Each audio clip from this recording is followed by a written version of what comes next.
I never thought a single voice could carry so much weight, but my daughter's voice did, not because it was loud or commanding, but because it carried both beauty and pain. To me, it was the sweetest sound I had ever known, gentle and full of innocence, but to the world outside, it was different, and in that difference, people found something to laugh at.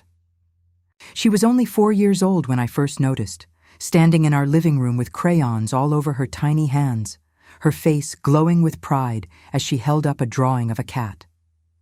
Her eyes sparkled as she tried to explain it to me, but the words did not flow the way they should have. They caught on her tongue, repeating, stumbling, refusing to come out smoothly. She struggled for each sound, fighting against her own mouth just to say the simplest sentence. I hugged her and smiled. I told her it was beautiful, and in that moment she beamed with joy. But inside my chest, my heart twisted because I knew this was not just a phase. My little girl had a stutter.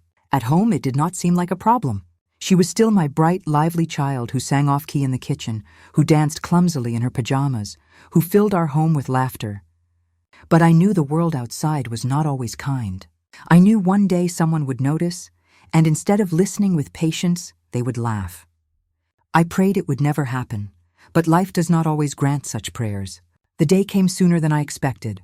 She was in school when it began, and I still remember the first time she walked through the door with her head lowered, her shoulders slumped, and her backpack clutched tightly against her chest. She moved quietly through the house, barely touching her food at dinner, and later, when I went to check on her, I found her curled on her bed, her cheeks wet with tears. My heart broke before I even asked, but when I did, her small voice cracked as she whispered, "They laughed at me. They said I sound like a broken radio." I froze. In that instant, every fear I had carried became real. My sweet, gentle girl had been mocked for something she could not control. That night, long after she fell asleep, I lay awake, staring at the ceiling, torn between rage and helplessness. I wanted to protect her, to walk into her classroom and demand that no one ever hurt her again, but deep down, I knew I could not shield her from every cruel word. The world can be unkind, and all I could do was love her enough to help her face it. But from that day, she began to change. The brightness in her spirit dimmed little by little. She stopped raising her hand in class. She hesitated every time she wanted to speak. She avoided ordering food when we went out, tugging at my arm to do it for her. At family gatherings, she hid behind me, hoping no one would ask her a question. Every time she opened her mouth, I saw the fear in her eyes, the worry that someone might laugh again. And then came the girl. Every story of cruelty seems to have one, and for my daughter, it was her. Loud, confident, always the center of attention, she decided that my daughter's stutter was her favorite target. She mimicked her, twisted her words into jokes, and turned her struggle into entertainment. Soon others joined in, and it became routine. My daughter was not seen as the kind, intelligent child she was.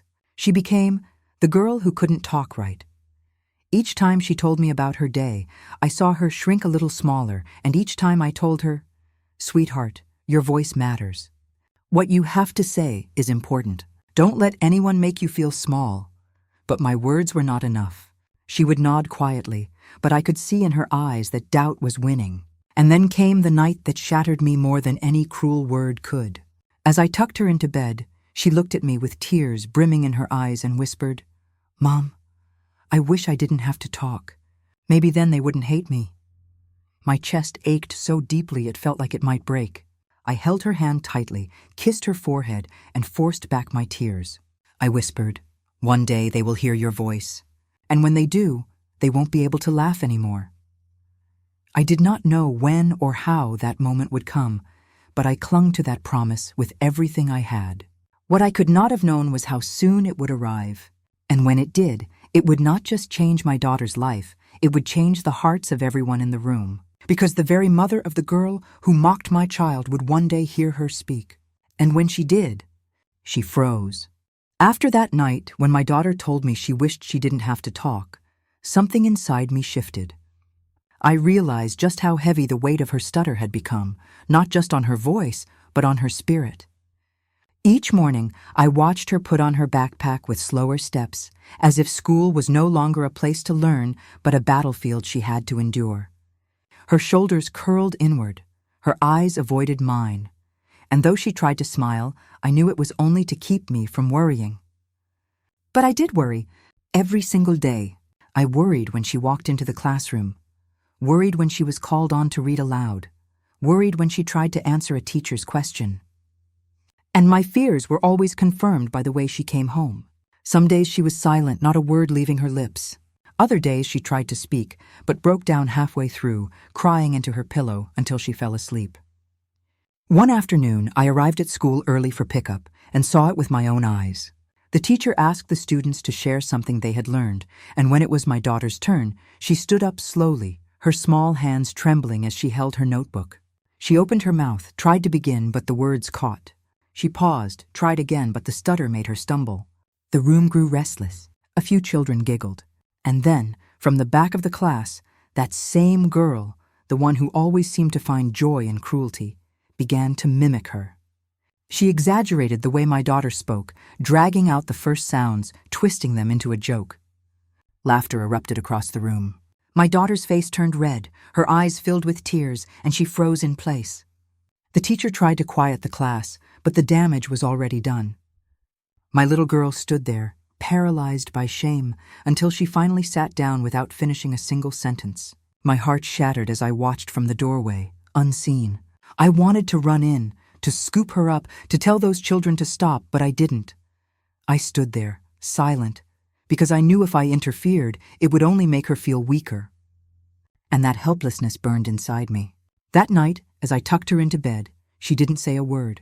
She simply turned her face to the wall, pretending to be asleep. But I could see the tears soaking her pillow.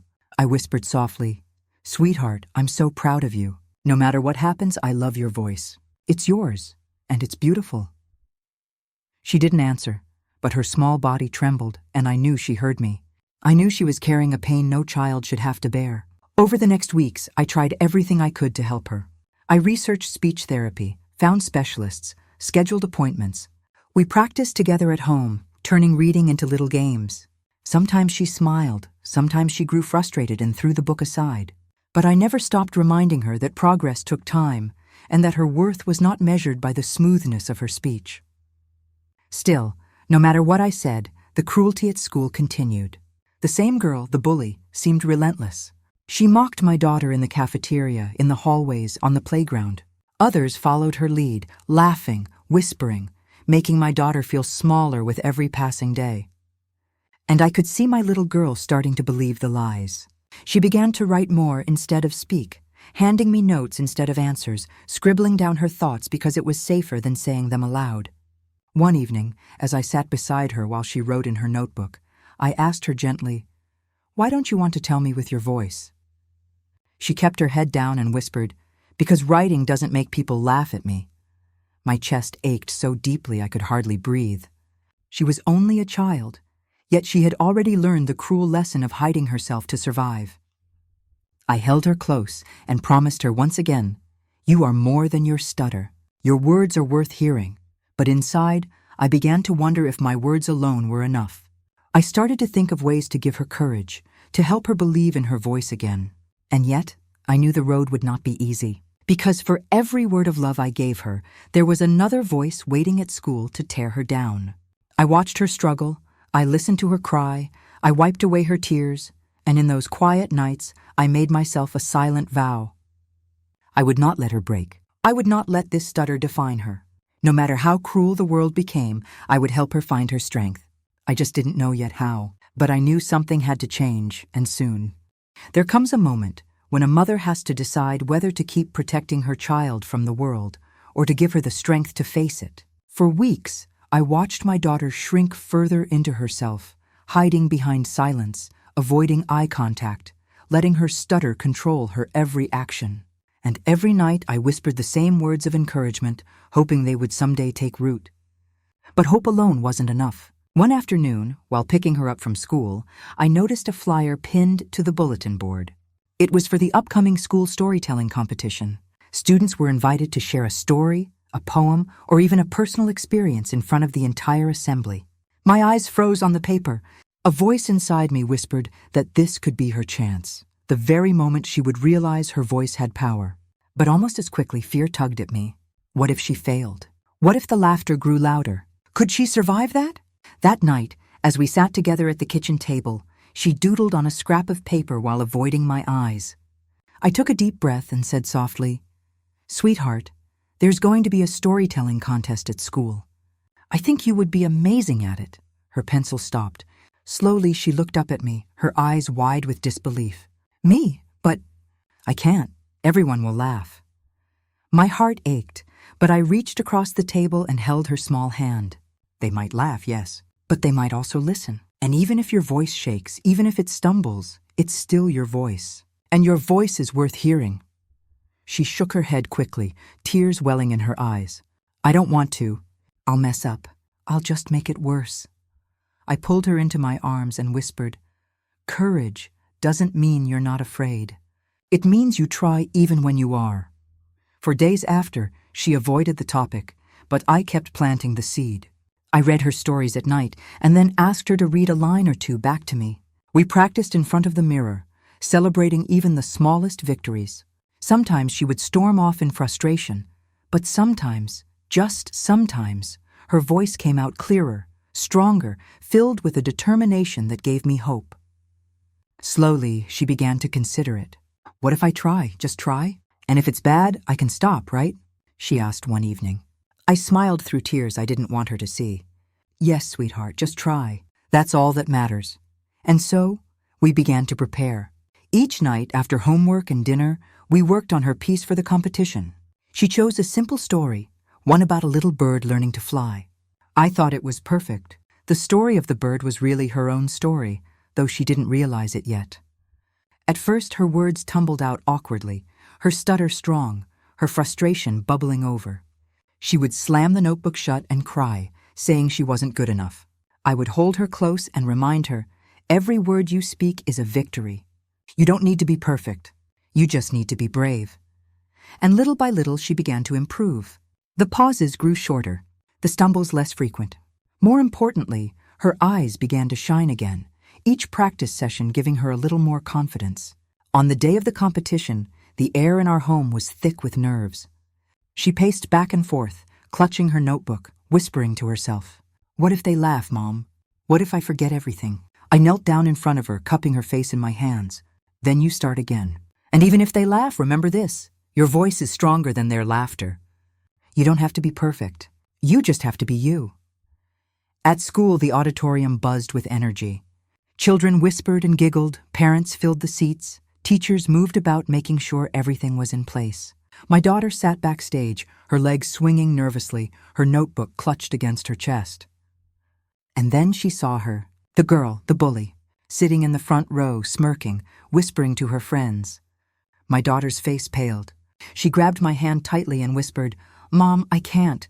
She's here. She's going to laugh at me." I squeezed her hand gently, looked into her frightened eyes, and said the words I knew she needed most. "Sweetheart, she doesn't get to decide who you are. Today you decide. You decide if you will stay quiet or if you will let the world hear you. I know you can do this." She trembled, tears threatening to spill, but then she nodded. When her name was called, her legs shook as she stood. She walked toward the stage, small and fragile against the bright lights, her heart pounding so loud I could almost hear it. I held my breath, my own hands trembling as I whispered silently, "You can do this. You can." She stepped up to the microphone, her eyes scanning the sea of faces before her. She opened her mouth to speak, and the first word caught. The room grew restless. A few whispers spread. My chest tightened, ready to break. But then she closed her eyes, took a deep breath, and tried again. Her voice trembled, shaky at first, but it carried. And in that moment, the turning point had begun. The moment my daughter stood on that stage, time seemed to slow down. She looked so small under the bright lights, clutching her notebook with trembling hands, her chest rising and falling in shallow breaths. The microphone towered in front of her, the crowd stretched out endlessly before her eyes, and I could see the fear tightening every muscle in her body. She opened her mouth, tried to begin, but the first word caught in her throat. A murmur rippled through the audience, a whisper here, a giggle there, and for a brief second, I thought she might turn and run off the stage.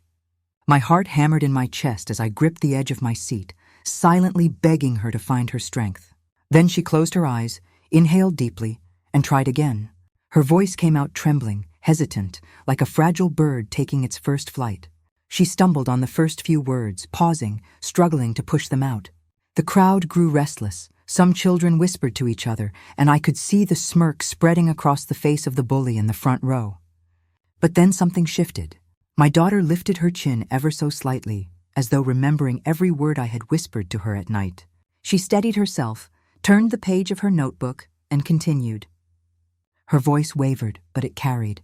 The story was about a little bird afraid to leave its nest, a bird that stumbled, flapped awkwardly, and fell again and again. At first, the bird believed it would never fly, because every fall brought laughter from the world below. But slowly, through practice, through courage, it learned to spread its wings. My daughter's words filled the room, halting but clear, fragile yet determined. And as she spoke, something magical happened. The giggles faded. The whispers stopped. One by one, the faces in the audience grew quiet, leaning forward to listen. The laughter that once haunted her was replaced by silence, an attentive, respectful silence that grew heavier with every sentence she spoke. Her voice still shook, her stutter still present, but her story had power, a raw, unfiltered honesty that demanded to be heard. I glanced toward the front row where the bully sat, expecting to see the same cruel smirk. But her expression had changed. Her smile was gone, her shoulders stiff, and her eyes darted toward her mother sitting beside her. And that was when I noticed something I hadn't expected. The bully's mother was frozen in her seat, her eyes wide, her lips parted as if she had forgotten how to breathe. She wasn't just listening, she was reliving something. My daughter's words had struck her like a memory she had tried to bury. As my little girl continued, her voice grew stronger, her pauses shorter, her confidence rising with every sentence. She described the bird falling again and again, each time picking itself up, each time flying a little higher, until finally it soared across the sky. When she reached the last line, she lowered her notebook, looked out into the audience with tears brimming in her eyes, and whispered. And the little bird realized it was never broken. It was just learning how to fly. The room erupted into applause. Parents stood, children clapped, teachers cheered. My daughter's cheeks flushed red as she lowered her gaze, overwhelmed by the sound. But I could see the pride flickering across her face. She had done it. She had faced her fear, and she had won. My own tears spilled freely as I stood with the rest of the crowd, clapping until my hands hurt. And in that sea of applause, my eyes found the bully's mother once again. She wasn't clapping. She wasn't moving. She was frozen, her hands resting still on her lap. Her eyes locked on my daughter with an expression I couldn't quite name. Shock, pain, recognition. It was as if every word my daughter spoke had pierced through the years and landed directly in her heart. And then, as my daughter stepped off the stage, the bully's mother finally rose from her seat. She didn't smile, she didn't cheer. She simply stood there, motionless, her face pale, her eyes shining with unshed tears. Something inside her had shifted, something I didn't yet understand. But I knew one thing for certain: the story wasn't over. Not for my daughter, not for the bully, and not for her mother. Because in that moment, I realized there was a secret buried in her silence. A secret that explained why she froze when she heard my daughter's voice. When the applause finally died down, and my daughter stepped off the stage, clutching her notebook against her chest with shaky hands but a proud little smile, I rushed to her and wrapped her in my arms. I whispered, "You were amazing. You did it, sweetheart. You did it."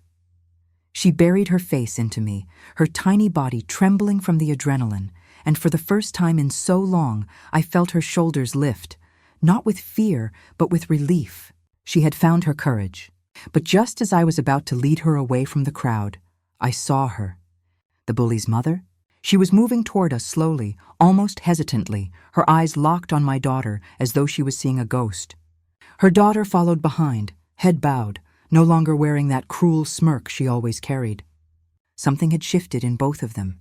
When she finally reached us, the bully's mother paused, her lips trembling before she whispered, I need to say something." My body stiffened, ready to defend my child from more pain. But then I saw the tears glistening in her eyes. She knelt down, her voice cracking as she looked directly at my daughter. "Sweetheart, I need to apologize, not just for my daughter, but for myself. Because when you spoke up there, I saw myself." I frowned in confusion, but then she took a shaky breath and continued. "When I was your age, I stuttered too, badly, so badly that kids called me names. They laughed at me every time I tried to speak. I hated my voice. I hated myself, and I swore I would never let anyone know how much it hurt. I buried it. I grew up and pretended it never happened. But tonight, hearing you up there, it was like looking back at my own childhood, and it broke me." Her voice faltered, and tears spilled down her cheeks. My daughter stared at her, wide-eyed, uncertain what to say. I felt my own throat tighten, realizing the truth of her words. The bully's mother turned to her own daughter, her expression hardening but softening again with love. "And you, do you understand now? Do you see what you've been doing? You've been mocking her for the same pain I once carried.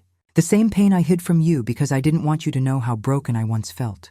But in mocking her, you made her carry the very weight I swore I would never let fall on you." The girl looked down, tears rolling silently down her cheeks. For the first time, she didn't have an answer, no excuse, no cruel laugh. Just silence. My daughter's small hand tightened around mine, and I felt her look up at me, searching for what came next. The bully's mother wiped her eyes and looked back at my daughter with a kind of raw honesty I had never seen in her before. "You are brave, braver than I ever was. Tonight, you did something I couldn't do at your age. You spoke. You stood in front of everyone and spoke. And you need to know, your voice is powerful. Don't ever doubt that again." My daughter blinked, her lips parting, and for the first time she whispered softly, "Thank you." It was only 2 words, but they carried more strength than an entire speech. The woman stood, turned to me and said quietly, "I'm sorry, truly sorry. I should have known better. I should have taught her better." I nodded, unable to speak past the lump in my throat. Sometimes apologies are more than words. They are confessions, promises, and forgiveness woven together. That night, something remarkable happened. The bully who once mocked my daughter began to change. Slowly, awkwardly, but sincerely. It didn't happen overnight, but from that day forward, the cruel laughter stopped. The whispers faded, and though they were never the best of friends, my daughter and that girl learned to coexist, even share a smile from time to time. As for my daughter, she grew stronger with every passing day. That night became her anchor, the memory she carried whenever she doubted herself. She learned that courage wasn't about being flawless. It was about standing tall even when your voice shook. And as her mother, I learned something too. Sometimes our children teach us more than we could ever teach them. My daughter taught me that bravery can come from the smallest body. That strength can hide behind trembling hands. And that a single voice, no matter how imperfect, can change not only her life, but the hearts of everyone around her. Looking back now, I realize the promise I made to her came true. I told her one day they would hear her voice and never be able to laugh again. And when that day came, not only did the laughter stop, but it turned into something greater: understanding, compassion, and change. Because courage has that kind of power. It doesn't just silence cruelty. It transforms it. It shows the world that what once looked like weakness was always in truth incredible strength.